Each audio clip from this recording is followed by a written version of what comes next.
درود پاک میں اللہم صلی علی سیدنا شفیعنا حبیبنا مولانا محمد بارک وسلم صلی علیہ وسلم وسلام علیک یا رسول اللہ صلی اللہ تعالی علیہ وآلہ بارک وسلم۔ تو کل بتایا گیا تھا کہ مسواک کو لازم پکڑ لو، مسواک کرنا سنت رسول ہے۔ مسواک سے منہ کی صفائی زیادہ ہوتی ہے، دانتوں کی مضبوطی ہے اور اعمال کی قبولیت کا ذریعہ بھی ہے، مرتے وقت اسے کلمہ نصیب بھی ہوتا ہے۔ اور یہ بتایا گیا تھا کہ جو افیون کھائے گا، نشہ کرے گا، نشہ میں چاہے شراب ہو، نشہ میں چاہے کون سا بھی نشہ ہو، نشہ نشہ ہوتا ہے، اور نشہ کرنے والا انسان جب مرے گا تو مرتے وقت اسے کلمہ نصیب نہیں ہوگا۔ اب آگے بتا رہا ہے کہ وضو کے فرائض اور اس کے احکام فقہی۔ تو قرآن مقدس کی وہ آیت ہے، یا ایھا الذین آمنوا اذا قمتم الی الصلاۃ فاغسلوا وجوہکم وایدیکم الی المرافق وامسحوا برؤوسکم وارجلکم الی الکعبین۔ قرآن کی آیت ہے۔ وضو کے 4 فرائض جو ہیں، چاروں فرائض قرآن کی اس آیت میں اللہ نے ظاہر کر دیا ہے کہ وضو میں 4 چیزیں فرض ہیں۔ اب آگے فرماتے ہیں کہ وضو میں جو 4 چیزیں فرض ہیں، پہلا فرض منہ کا دھونا، منہ کا دھونا، کوہنیوں سمیت دونوں ہاتھوں کا دھونا دوسرا، چوتھائی سر کا مسح کرنا تیسرا، ٹخنوں سمیت دونوں پاؤں کا دھونا چوتھا۔ یہ 4 فرائض وضو ہیں، ہمیں یاد رکھنا ضروری ہے۔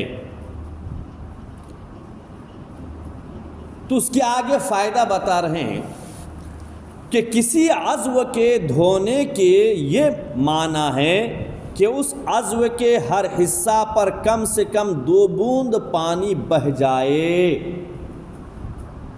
چہرہ کو اگر آپ دھو رہے ہیں تو دھوتے وقت اس بات کی خیال رکھنا ہے کہ خود بخود پانی کے قطرات ٹپکنی چاہیے۔ بھیگ جانے یا تیل کی طرح پانی چپڑ لینے یا ایک آدھ بوند بہہ جانے کو دھونا نہیں کہیں گے۔ توجہ، نہ اس سے وضو یا غسل ادا ہوگا۔ اگر ہاتھ میں پانی لے کر کے کسی کی عادت ہوتی ہے کہ ہاتھ کو ایسے دھوئے، پانی ہاتھ کو ہلائے اور ایسے تیل کی طرح چپڑ لیے، ایسے ہاتھ کو دھوئے، تو اس طرح تو درکنار اگر ایک بوند بھی بہہ گیا تب بھی کافی نہیں ہے، وضو ہوگا ہی نہیں۔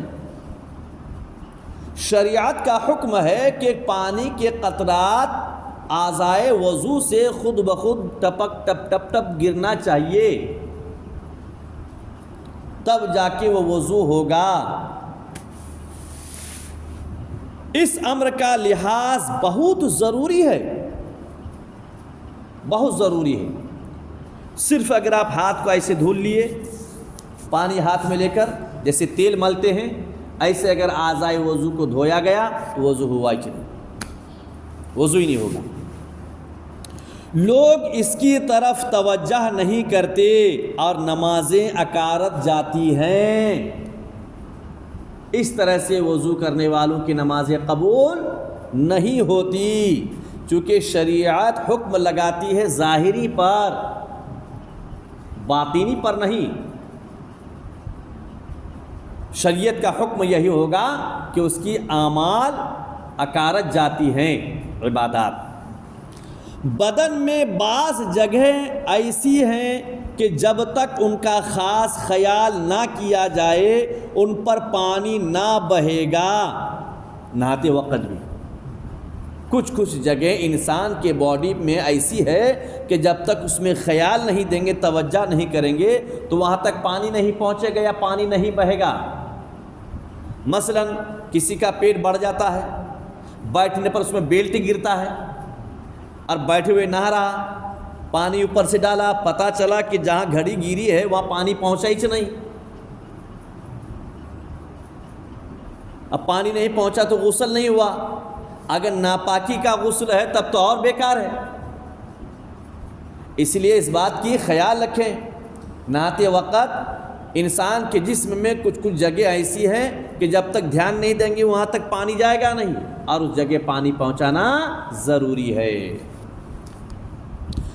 جس کی تشریح ہر عضو میں بیان کی جائے گی۔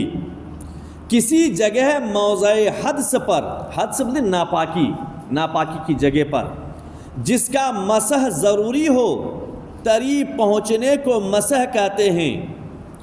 منہ دھونا شروع پیشانی سے، یعنی جہاں سے بال جمنے کی انتہا ہو، بال جمنے کی یعنی اگنے کی انتہا ہو، تھوڑی تک طول میں یعنی لمبائی میں، اور عرض میں ایک کان کے لو سے دوسرے کان کے لو تک، اتنی جگہ دھلنا چہرے کا فرض ہے۔ اگر ایسے پانی بہایا، پانی مارا، پتہ چلا کہ کان کی اس حصہ تک پانی نہیں پہنچا، یا جہاں تک بال اگا ہے وہاں تک پانی نہیں پہنچا، صرف اتنا ہی دھل لیا اور یہ رہ گیا، چاہے ایک دھاگا کے برابر کیوں نہ ہو، جہاں سے بال اگا ہے وہاں کے اس بال کے جڑ تک، اینڈ تک پانی نہیں پہنچا، اور یہاں خالی رہ کر کے یہیں تک پانی پہنچا، تب تو وضو نہیں ہوگا، وضو ہی نہیں ہوگا۔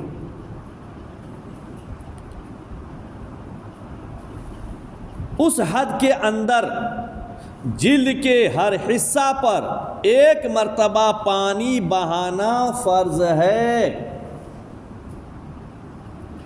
ایک بار پانی بہ جانا فرض ہے۔ صرف تیل کی طرح چپڑ لیے، اگر 10 بار تیل کی طرح چپڑے گا تو وضو نہیں ہوگا۔ خیال رکھیں، مسئلہ کو دھیان میں رکھیں۔ مسئلہ نمبر 1، جس کے سر کے اگلے حصے کے بال گر گئے یا جمتے ہی نہیں، اس پر وہیں تک منہ دھونا فرض ہے۔ کسی کے پیدائشی یہاں تک بال نہیں رہتا، جہاں تک عادتاً بال ہوتے ہیں تو دیکھا جائے گا کہ عادتاً بال کہاں تک ہوتا ہے، عادتاً بال یہاں تک ہوتا ہے۔ اگر 1-2 انگلی یہاں تک بال نہیں ہے تو اب اس کا دھونا فرض نہیں، بلکہ عادتاً جہاں تک بال اگتا ہے وہاں تک دھونا فرض ہے۔ اور اگر عادتاً جہاں تک بال ہوتے ہیں اس سے نیچے تک کسی کے بال جمے تو ان زائد بالوں کا جڑ تک دھونا فرض ہے۔ عادتاً یہاں تک بال اگتا ہے اور ہوا یوں کہ وہاں سے ایک انگلی نیچے تک بال اگ گیا، تو اب جو جہاں تک بال اگا ہے ان بال کے جڑ تک پانی پہنچانا فرض ہوگا، فرض ہے۔ مسئلہ نمبر 2، مونچھوں یا بھوؤں یا بچی کے بال گھنے ہوں کہ کھال بالکل نہ دکھائی دے تو جلد کا دھونا فرض نہیں، بالوں کا دھونا فرض ہے۔ داڑھی بہت گھنی ہے، یہاں تک کہ اندر کا جلد دکھتا نہیں، تو اب جلد کا دھونا فرض نہیں ہوگا بلکہ بالوں کا دھونا فرض ہوگا، چونکہ دشواری ہے۔ اور کسی کا مونچھیں لمبی ہو گئی ہوں، اندر آ گئے ہوں تو مونچھوں کو اوپر کر کے وہاں جڑ میں پانی پہنچانا فرض ہے۔ اور اگر ان جگہوں کے بال گھنے نہ ہوں تو جلد کا یعنی چمڑی کا دھونا فرض ہے۔ فتاوی شامی جلد اول صفحہ 94۔ علامہ شامی لکھتے ہیں تمام فتاووں کی کتابوں سے سب سے بہتر کتاب جو عربی زبان میں علامہ ابن شامی علیہ رحمہ لکھتے ہیں۔ مسئلہ نمبر 3، اگر مونچھیں بڑھ کر لبوں کو چھپا لیں تو اگرچہ گھنی ہوں مونچھیں ہٹا کر لب کا دھونا فرض ہے، لب کا دھونا فرض ہے۔ بحر والا فتاوی شامی جلد اول صفحہ 94۔ یہاں سے آگے اب تمام مسئلہ شروع ہوگا۔